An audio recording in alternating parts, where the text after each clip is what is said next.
थायरॉइडचा आजार पूर्णपणे बरा होऊ शकतो का? तर नक्कीच होऊ शकतो. काही लाईफस्टाईल चेंजेस केल्यामुळे म्हणजेच आहाराविहारामधील बदल केल्याने, तसंच हेल्दी डाएट घेतल्याने आणि सातत्याने प्राणायाम, ताणतणाव कमी करण्यासाठी मेडिटेशन, तसंच काही उपयुक्त योगासने केल्याने थायरॉइडचा आजार हा कायमचा बरा होऊ शकतो. नमस्ते everyone, welcome back to my channel. माझं नाव अमृता आहे आणि आजच्या व्हिडिओमध्ये आपण बघणार आहोत थायरॉइडसाठी अतिशय उपयुक्त अशी योगासने आणि काही प्राणायाम सुद्धा. तर आजच्या व्हिडिओमध्ये मी जी योगासने दाखवणार आहे त्याने तुमचा थायरॉइडचा त्रास हळूहळू कमी होईल आणि तुमच्या आयुष्यातून थायरॉइड कायमचा नाहीसा होईल. आणि त्याचबरोबर व्हिडिओच्या शेवटी मी काही प्राणायाम सुद्धा दाखवणार आहे, त्याच्यामुळे व्हिडिओ स्किप न करता शेवटपर्यंत नक्की बघा. सगळ्यात आधी आपण बघणार आहोत थायरॉइड म्हणजे काय, थायरॉइडची लक्षणं काय असतात, त्याची कारणं काय असतात आणि त्याच्यानंतर आपण योगासनांना सुरुवात करणार आहोत. सगळ्यात आधी आपण बघणार आहोत थायरॉइड हा आजार काय आहे. तर थायरॉइड हा आजार आपल्या थायरॉइड ग्रंथीशी निगडीत आहे. थायरॉइड ग्रंथी ही आपल्या गळ्याच्या इथे असते आणि तिचा आकार फुलपाखरासारखा असतो. ही ग्रंथी आपल्या शरीरामध्ये असे हार्मोन्स तयार करते जे की आपल्या शरीरातील बरीचशी कार्य सुरळीत ठेवायला मदत करतात. हे हार्मोन्स आपल्या शरीराची वाढ, शरीराचं तापमान, तसंच आपल्या शरीरामध्ये अन्नाचं ऊर्जेत रूपांतर करण्यासाठीचं काम, तसंच हार्ट रेट नियमित ठेवायसाठी मदत करतात. पण दुर्दैवाने ज्यावेळेस ही ग्रंथी थायरॉइड हार्मोन्स कमी जास्त प्रमाणात तयार करायला लागते त्यावेळेस हा आजार निर्माण होतो. या आजाराचे दोन प्रकार आहेत, एक म्हणजे हायपरथायरॉइडिझम आणि दुसरा म्हणजे हायपोथायरॉइडिझम. हायपरथायरॉइडिझम हा हे हार्मोन्स जास्त प्रमाणात तयार झाल्यामुळे होतो, तर हायपोथायरॉइडिझम हा हे हार्मोन्स कमी प्रमाणात तयार झाल्यामुळे होतो. स्त्रियांमध्ये जास्त प्रमाणात हायपोथायरॉइडिझम बघायला मिळतो जेंट्सपेक्षा. आता आपण बघणार आहोत याची लक्षणं काय आहेत. तर दोन्ही आजाराची लक्षणं ही जवळपास सेमच आहेत, पण मी आज हायपोथायरॉइडिझम बद्दल बोलणार आहे कारण तो जास्त प्रमाणात बघायला मिळतो. याची लक्षणं अशी आहेत की थकवा येणे, मानसिक अस्वस्थता म्हणजेच माणूस कोणत्याही गोष्टीवरती कॉन्सन्ट्रेशन नाही करू शकत, तसंच चेहऱ्यावर किंवा डोळ्यांवर सूज येणे, वजन वाढणे, लेडीजमध्ये अनियमित पिरियड्स, तसंच चेहऱ्यावरती केसांची वाढ जास्त होणे, ही काही कॉमन आढळणारी लक्षणं आहेत. आता आपण बघूयात याची कारणे काय असू शकतात. तर याची कारणे अशी आहेत, थायरॉइड ग्रंथीवर येणारी सूज, किंवा काहींना प्रेग्नन्सीमध्ये हा आजार होतो हार्मोनल चेंजेसमुळे, तर काहींना अनुवंशिकतेमुळे होऊ शकतो, काहींना आयोडीनच्या कमतरतेमुळे होतो, तर ज्यांना डायबिटीस आहेत त्यांनाही हा आजार होण्याचे चान्सेस जरा जास्तच असतात. आता आपण याच्यावरती उपयुक्त अशी योगासने बघणार आहोत. आपल्याला अशी योगासनं करायची आहेत ज्याच्याने आपल्या थायरॉइड ग्रंथीचं कार्य परत सुरळीत होणार आहे आणि आपला हा आजार कमी व्हायला मदत होणार आहे. चला तर मग योगासनांना सुरुवात करूया. ही सगळी योगासनं करण्याच्या आधी थोडासा वॉर्मअप करून घ्या आणि सूर्यनमस्कार सुद्धा थायरॉइडसाठी अतिशय उपयुक्त मानले जातात. तर वॉर्मअपचा आणि सूर्यनमस्काराचा व्हिडिओ सुद्धा माझ्या चॅनलवर आहे, तोही तुम्ही बघू शकता. सगळ्यात आधी आपण काही सोपे मानेचे व्यायाम प्रकार करूया. तर मान सरळ ठेवा आणि त्याच्यानंतर मान आपल्याला राईटला वळवायची आहे, लेफ्टला वळवायची आहे, त्याच्यानंतर वर, खाली, त्याच्यानंतर गोलाकार फिरवायची आहे.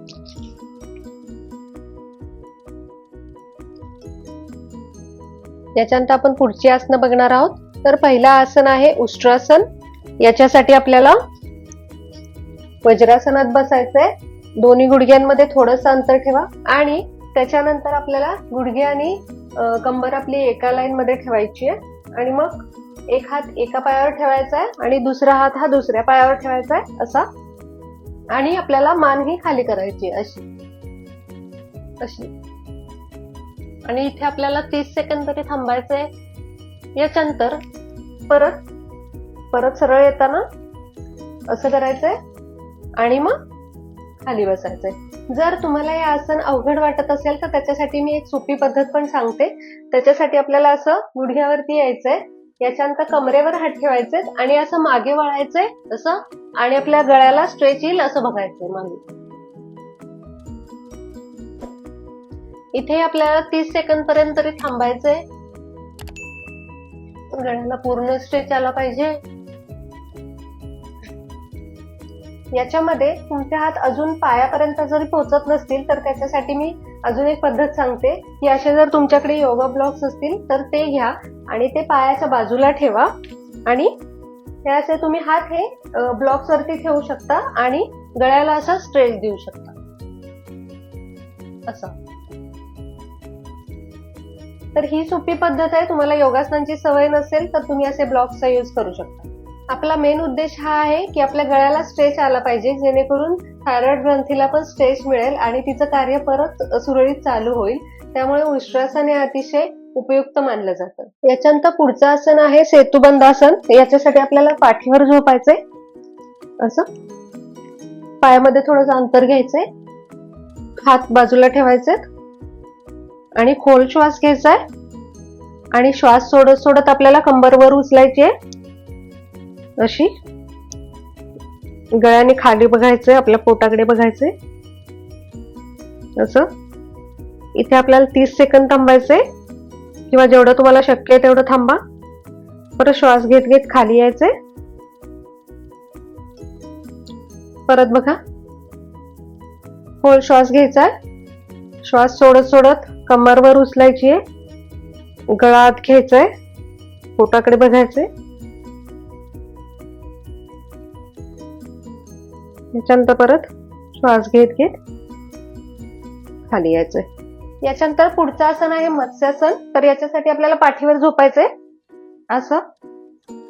याच्यानंतर हात हे हिपच्या खाली ठेवा असे आणि कोपर जवळ घ्यायचे, पाय सरळ ठेवायचे.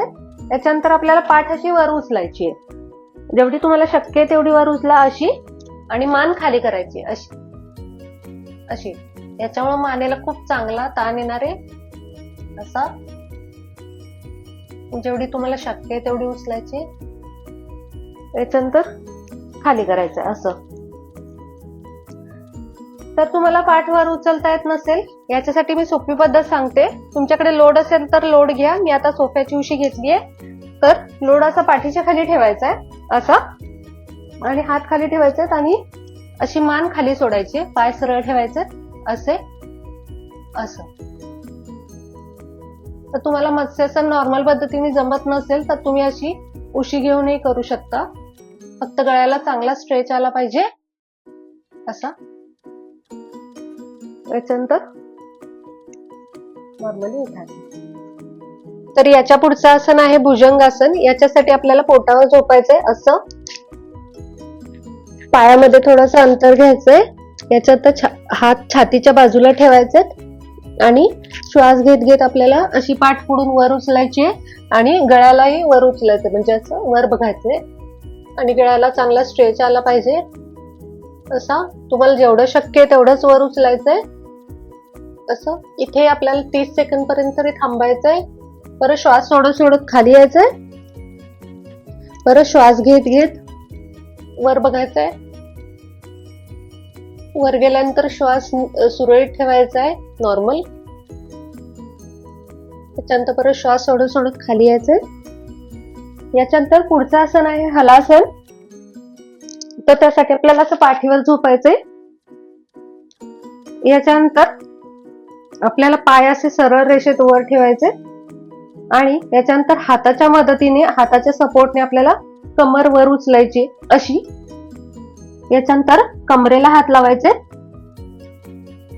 आणि हळूहळू हळूहळू आपल्याला पाय डोक्याच्या मागे न्यायचे असे असे. गळ्यावर खूप छान स्ट्रेच येतोय. इथे आपल्याला 30 सेकंद थांबायचे किंवा जेवढा वेळ तुम्हाला शक्य आहे तेवढा वेळ थांबायचे. याच्यानंतर परत हाताच्याच पद्धतीने आपल्याला पाठीला सपोर्ट देत देत आपल्याला परत असं खाली यायचंय. याच्यामध्ये तुम्ही असे गुडघे फोल्ड केले तरी चालतंय. याच्यामध्ये असं असं खाली यायचंय, पाठ खाली टेकवायचे, परत पाय असे सरळ रेषेत घ्यायचे आणि मग पाय हळूहळू हळूहळू खाली आणायचे असे. हलासन आणि सर्वांगासन हे अतिशय उपयुक्त आहे आसन थायरॉइड साठी, कारण याच्यामध्ये गळ्यावरती ताण येतो, त्याच्यामुळे थायरॉइड ग्रंथी लगेच ऍक्टिव्हेट व्हायला मदत होते. त्याच्यामुळे ही 2 आसनं तुम्ही शिकून घ्या आणि रोज केल्यामुळे याचा आजार पूर्णपणे बरा व्हायला खूप मदत होईल. पण जर तुम्ही रेग्युलरली योगासनं करत नसाल तर तुम्हाला हे हलासन आणि सर्वांगासन अवघड जाईल.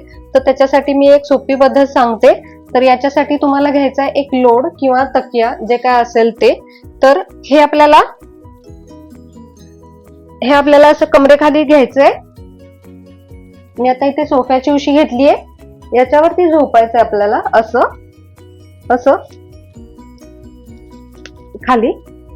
याच्यानंतर हे खाली घेतल्यामुळे काय होईल की आपल्याला कमरेला थोडासा सपोर्ट मिळेल, त्यामुळे आपल्याला कमर उचलायला खूप सोपं जाणार आहे. याच्यानंतर पाय असे वरती घ्यायचे आणि इथून मग आपल्याला कमरेला हात धरून आपल्याला पाय असे वरती घ्यायचे. तुमच्या डोक्याच्या खाली नाही गेले पाय तरी काही हरकत नाही, फक्त इथे जरी थांबला ना तुम्ही तरी खूप चांगलं आहे. इथे थांबायचंय 30 सेकंद किंवा जेवढा वेळ तुम्हाला शक्य आहे तेवढा वेळ थांबायचे. याच्यानंतर इथूनच मी सर्वांगासन पण दाखवणार आहे. याच्यामध्ये हे असे पाय सरळ करायचे आणि आपल्या हाताने पाठीला सपोर्ट देत देत हळूहळू आपल्या पायाला वर घ्यायचंय असं असं असं. याच्यामध्ये गळ्यावरती खूप ताण येतोय. याच्यानंतर परत पाय हळूहळू खाली करायचे. त्याच्यामध्ये तुम्ही गुडघ्यातून फोल्ड केले तरी चालतंय. पाय हळूहळू खाली घ्यायचे आणि परत कंबर हळूहळू आपली लोड वरती अशी ठेवायची, जेणेकरून हे आसन करायला तुम्हाला खूप सोपं जाणार आहे. आणि नंतर पाय हळूहळू खाली घ्यायचे. याच्यानंतर या आसनांमध्ये माघारी येताना आपल्याला पहिलं उजव्या कुशीवर वळायचंय, म्हणजे राईट साईडला, आणि मग उठायचंय असं. याच्यानंतर मी आता काही प्राणायाम पण दाखवणार आहे, जे की थायरॉइड साठी अतिशय उपयुक्त आहेत. तर यासाठी आपण अनुलोम विलोम, कपालभाती, भस्त्रिका प्राणायाम तसंच सूर्यभेदन हे अतिशय उपयुक्त प्राणायाम आहेत. तर याच्यामधले मी 2-3 प्रकार दाखवते.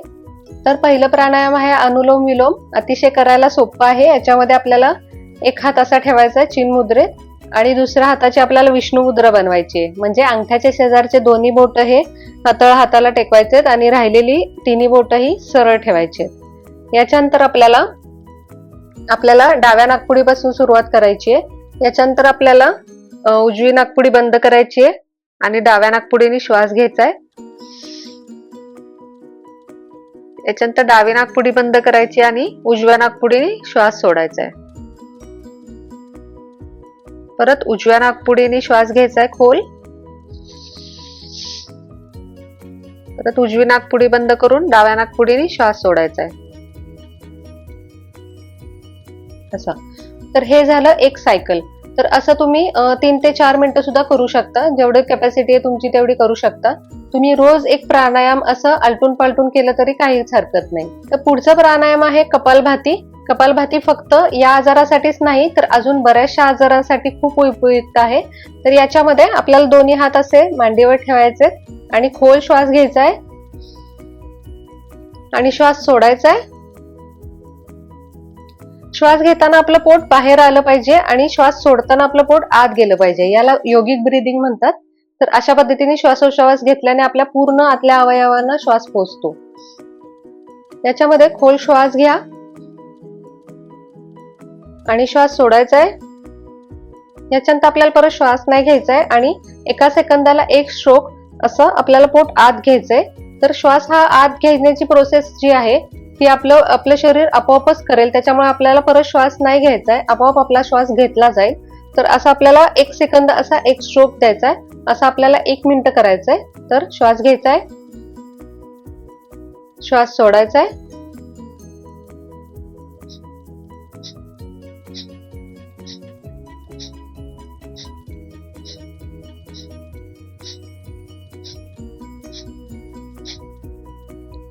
तर असं आपल्याला 1 मिनिट करायचंय. आता मी थोडंसंच करून दाखवले. तर तुम्ही तुमच्या कॅपॅसिटीनुसार जेवढं शक्य आहे तेवढं करू शकता. तर जास्तीत जास्त तुम्ही 5 मिनिटं एवढं करू शकता, पण त्याच्यापेक्षा जास्त करू नका. तर असं होतं कपालभाती प्राणायाम. त्याच्यानंतर भस्त्रिका प्राणायाम करूयात. भस्त्रिका प्राणायाम करायचे खूप सारे प्रकार आहेत. तर त्याच्यामधलं मी एक सांगते की याच्यामध्ये आपल्याला हाताची मूठ बंद करायची आहे.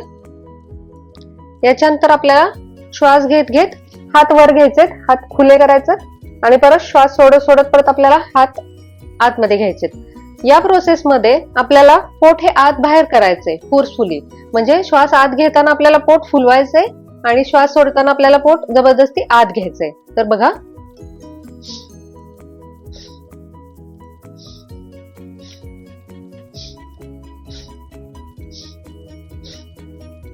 असं करायचंय.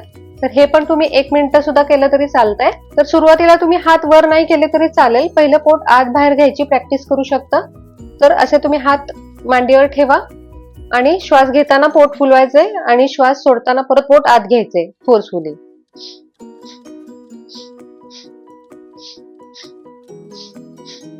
म्हणजे आपलं पोट असं फ्लॅपिंग झालं पाहिजे, म्हणजे पोटाचं असं आत बाहेर झालं पाहिजे. आणि हे एकदा प्रॅक्टिस हे तुम्हाला जमायला लागलं की मग तुम्ही हाताबरोबर ह्याची प्रॅक्टिस करू शकता. तर ही होती काही योगासने आणि प्राणायाम. तर याची प्रॅक्टिस तुम्ही रोज करा. तसंच ताण घालवायसाठी तुम्ही रोज मेडिटेशन, परत ओंकार साधना हेही करू शकता. याच्याने तुमचा आजार पूर्णपणे बरा व्हायला खूप मदत होणार आहे. तर आजचा व्हिडिओ कसा वाटला हे कमेंट बॉक्स मध्ये सांगा. आणि जर आजचा व्हिडिओ आवडला असेल तर प्लीज लाईक करा आणि असेच चांगले व्हिडिओ पाहण्यासाठी माझ्या चॅनलला नक्की सबस्क्राईब करा. थँक्यू.